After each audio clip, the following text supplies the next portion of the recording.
Pertama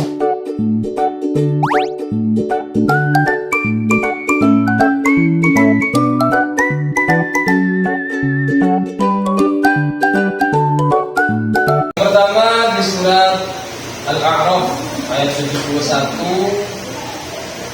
Dalam ayat ini Allah menegur orang-orang yang keras kepala.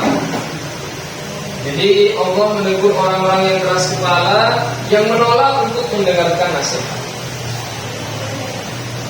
Bukan hanya menolak mendengarkan nasihat, tapi terus bersikuku dengan keyakinan mereka meskipun tidak didasari dengan dasar yang kuat.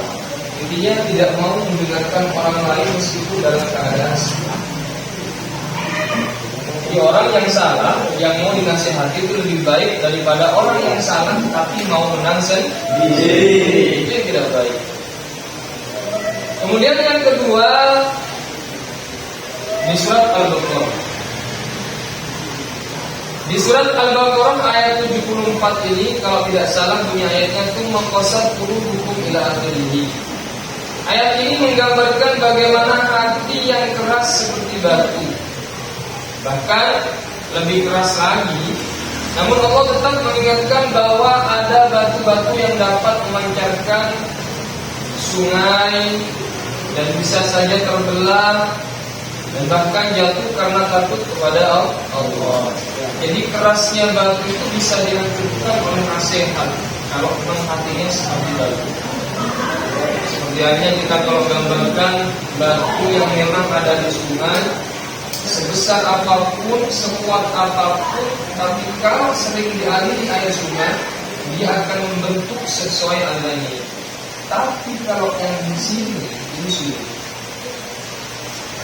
Di sini sangat sulit untuk berubah, karena orang yang memang memiliki karakter kardinal, karakter nyaman, karakter itu tidak akan mudah untuk dapat nasihat dari orang lain kecuali atas kesalahan. Sekali bertindak kasar, selanjutnya dan seterusnya, bahkan seperti apapun lamanya dia menjabat sebagai kepala sekolah misalnya, dia akan terus seperti itu. Kecuali ada timbul rasa menyesal di hatinya, baru hati yang keras tadi atau keras kepala yang tadi bisa berubah. Kemudian yang ketiga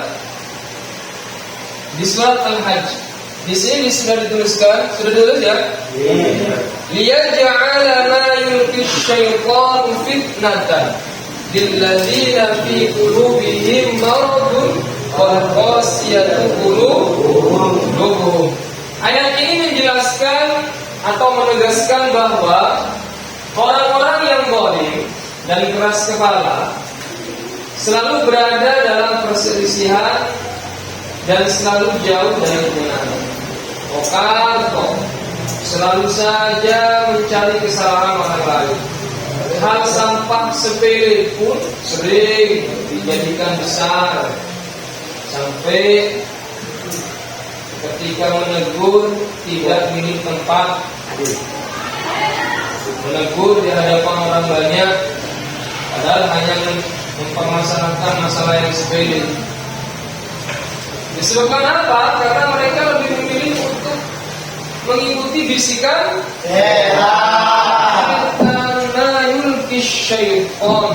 setan. Jadi kalau sedang marah orang yang keras kepala ini, siapapun orangnya, itu bukan manusia melainkan setan.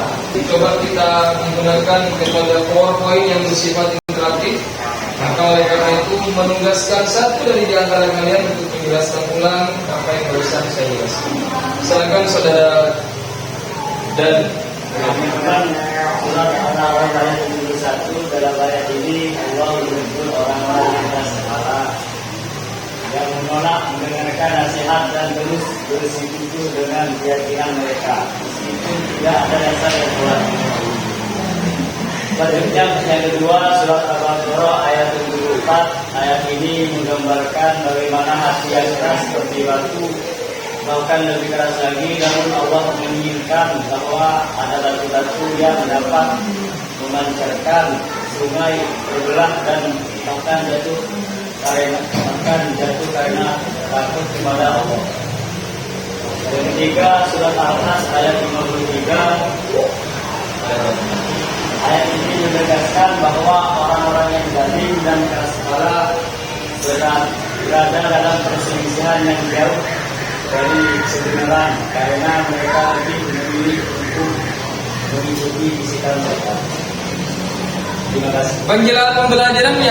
Pembelajaran yang interaktif itu akan lebih efisiensi, lebih menguntungkan ketika dibuat untuk modal pembelajaran. Terima kasih.